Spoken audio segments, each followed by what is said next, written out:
안녕하세요. 러스차이 부장입니다. 정말 오랜만에 영상을 이렇게 찍고 편집하게 되었습니다. 본의 아니게 이제 중고차 상사를 준비를 하면서 오늘은 이제 새롭게 계약한 곳에서 이렇게 영상을 찍게 되었는데요. 준비하는 과정에서 손님들 차도 찾아드려야 되고 이렇게 저렇게 하다 보니까는 조금 아마 영상 올리는 시간이 부족했던 것 같습니다. 그래서 이제 대충 정리가 끝나가고 있고요. 곧 이런 건 인사를 한번 드리도록 하겠습니다. 그리고 오늘 영상 같은 경우는 이제 좀 화제 차량이죠. 중국차 BYD가 부산에 팝업 스토어가 생겨서 한번 보고 왔습니다. 과연 어떻게 생겼을지, 또 어떤 장점이 있는지, 그 다음에 이걸 과연 내가 살지 안 살지, 그 다음에 나중에 중고차 관점에서 이게 어떤 값어치를 할지, 이런 거에 대해서 한번 이야기를 해드리도록 하겠습니다. BYD 팝업 스토어는 기장에 있습니다. 그래서 기장 롯데 동부산 아울렛 앞에 있고요. 갔는데 크게 전시장에 있는 건 아니고 차 세대, 아토 플러스 모델 세대가 전시되어 있습니다. 디자인적으로는 크게 외관상으로는 나쁘지 않았다고 저는 생각을 하고요. 하지만 어쨌거나 요 성향이죠, 디자인 차이는. 그래서 제가 본 차량은 저희 검은 색깔 차량을 보게 되었습니다. 그래서 외관상으로 봤을 때는 크기는 한 QM3에서 니로 정도 에서 보시면 되고요.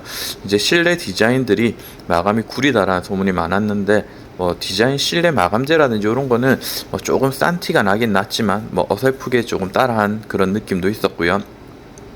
그다음에 실내 공간 자체가 소형 SUV다 보니까 크게 넓지는 않았습니다. 하지만 소형 SUV도 일반적으로 타시기에는 크게 무리가 없기 때문에 타시는 거는 큰 문제가 없을 거라 생각하고요.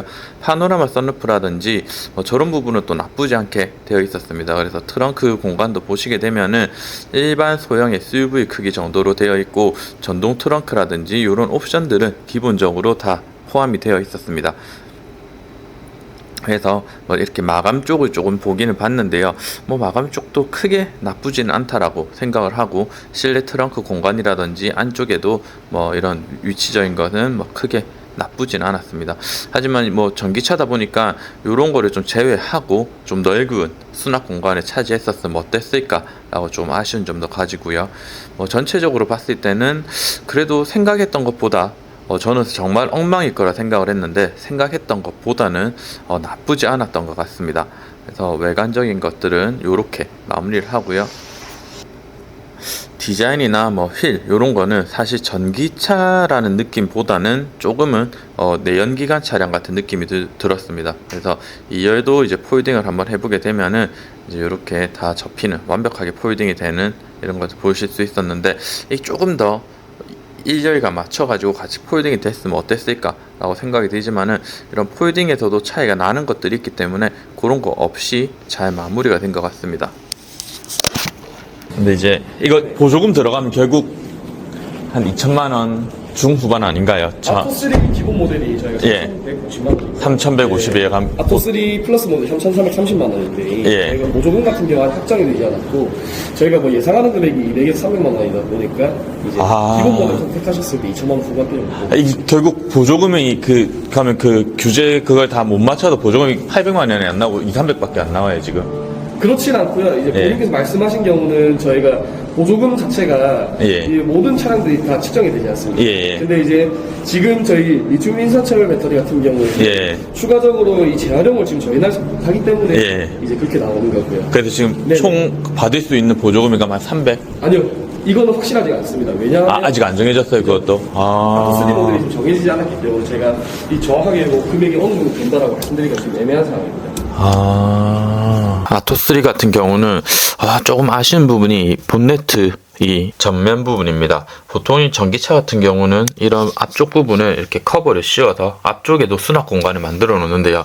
이상하게 이 차 같은 경우는 내연기관과 동일하게 이런 전기 모터부터 냉각수라든지 이런 걸 다 확인할 수 있게끔 해놨습니다. 그래서 어떻게 보면 수리가 용이할 수도 있고, 하지만은 결국엔 이 작은 차량에서 수납 공간이 부족하기 때문에 이런 부분이 조금 단점이 아닐까라고 생각이 됩니다.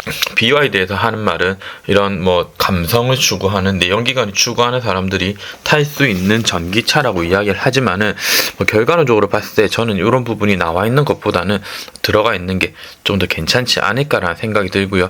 저기서 문제가 있고 수리하는 거에 있어서는 충분히 용이할 수 있기 때문에 저거에 대한 장단점은 또 있다라고 생각을 합니다. 그 다음에 이제 실내를 보게 되면은 생각보다 저런 송풍구라든지 이런 건 아기자기하게 좀 잘 되어 있습니다.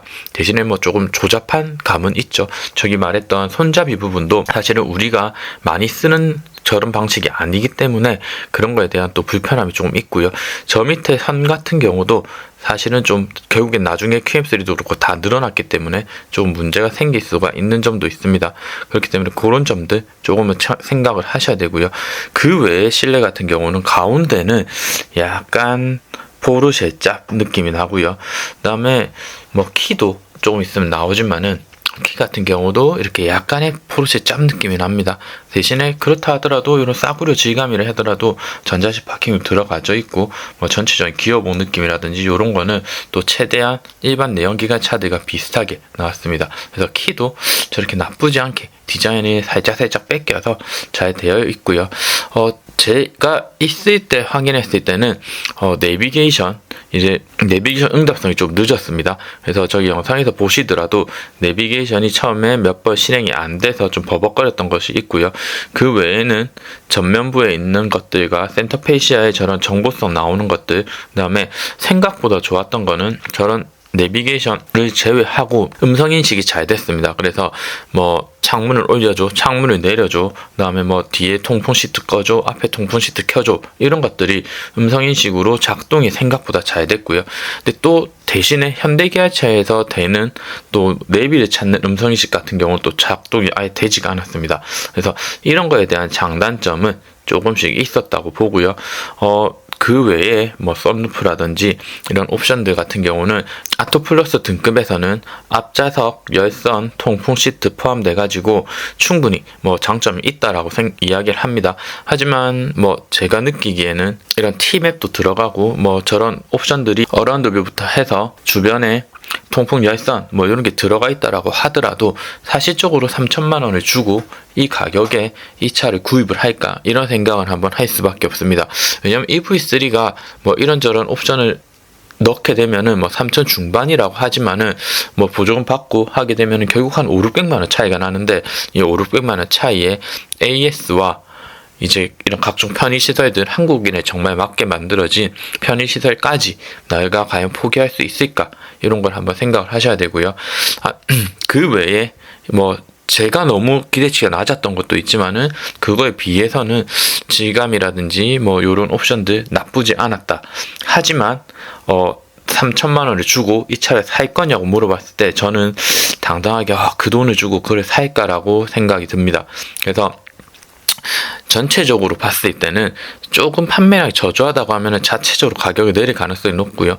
이 가격을 계속해서 고지를 하고 고수를 한다고 하면은 아마도 판매량이 정말 저조할 것 같다는 느낌이 듭니다. 얘네들이 정부에 대한 인정도 못 맞췄고 그로 인해서 이제 보조금도 지금 200만 원 뭐 이렇게밖에 안 나오고 있는 상황이기 때문에 전체적으로 봤을 때는 뭐 이런 관련된 판매량은 저조할 거라고 생각을 하고요. 그냥 제가 느끼기에 BYD는 결국은 중국차에 대한 수준이 내가 생각하는 것보다는 많이 올라왔다. 이 정도로만 체크를 하고 내가 만약 가족차로 이 차를 타겠냐라고 물어보면은 그건 좀 아니다라고 이야기를 할 것 같습니다. 생각보다 많은 유튜버들이 뭐 돈을 받았는지 어떻게 되는지 모르겠지만 이 차에 대해서 호평을 많이 하는데요. 실제로 보게 된다면 뭐 기대치가 낮다고 하면은 괜찮다고 할 수도 있지만은 가격을 생각을 해보고 비교를 한다고 하면은 결코 좋다라고 말할 수는 없는 차량인 것 같습니다. 그래서 뭐 지금 전시되어 있는 차들도 다 등급이 높은 차량들이고 옵션이 다 들어가 있다라고는 하지만은 결국 앞좌석 열선 통풍이 들어가져 있고 뒷좌석은 또 빠져 있습니다. 그래서 이런 것들을 체크를 한다고 하면은 아무래도 조금은 한 번 더 다시 생각을 해보지 않을까라고 생각되는 차량입니다. 오늘 BYD 영상을 보셨는데요. 그냥 제가 맞을 수도 있고 틀릴 수도 있습니다. 그런데 이렇게 봤을 때 느끼는 점은 아직까지 가격 확정이 안 되었고 지원금이 엄청 작습니다. 그렇기 때문에 결국 가격이 2천만 원 후반이고요. 과연 이 중국차를 아직까지 믿음과 신뢰성이 부족한 중국 전기차가 과연 2천만 원 후반대에 인기가 있을까? 이런 생각을 한번 해보게 됩니다. 영업사원한테 제가 이렇게 저렇게 물어봤었는데 영업사원은 그만의 장점을 계속 이야기를 하고 계약을 진행을 하는 사람이기 때문에 이야기를 저한테 했었는데 저는 보고 나서 조금 더 느낀 점이, 저라면 1이 3천만 원 정도 돈이 들어가는 2천만 원 후반 정도 되는데 여기서 몇백만 원 더 보태서 차라리 EV3를 가지 않을까라는 생각이 들고요. 그다음 이거에 충분한 대체제인 레이 전기차와 캐스퍼 EV가 있습니다. 그렇기 때문에 조금 차가 작아진다고 하더라도 2천만 원 초반에 구입할 수 있는 국산차, 아니면 조금 더 보태서 이 3천만 원까지 올라가는 이 EV3라든지 이런 대안들이 있기 때문에 아마도 조금 힘들지 않을까라고 생각이 됩니다. 그래서 BYD가 정말 놀랐던 게 뭐 음성 인식이라든지 이런 것도 괜찮았어요. 하지만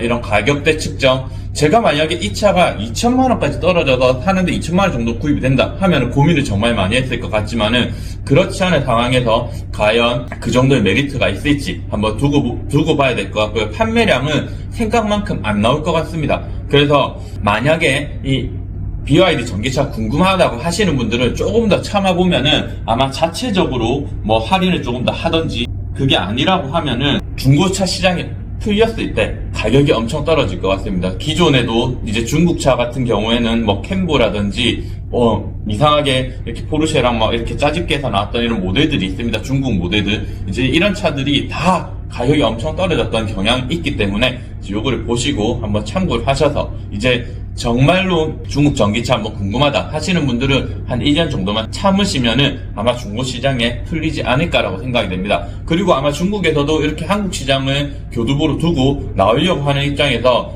지원금이 안 나오고 있는 시점에서 판매량이 적어지면 자체 할인을 할 수밖에 없을 겁니다. 그렇기 때문에 이런 거 한번 참고해 보시면 되고요.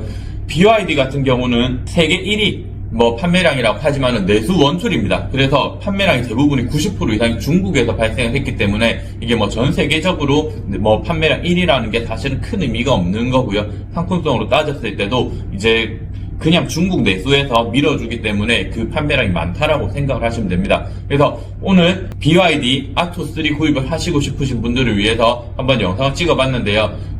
구입하시기 전에 한 번 더 꼼꼼하게 여러 차량 비교해보시고 최종 선택하셨으면 좋겠습니다. 그럼 오늘 영상은 여기서 마치도록 하고요. 도움이 되셨다면 구독과 좋아요 부탁드리겠습니다. 앞으로는 조금 더 빠르게 준비해서 좋은 영상들 계속해서 안내해드리도록 하겠습니다. 그럼 오늘 내용은 여기서 마치도록 하겠습니다. 감사합니다.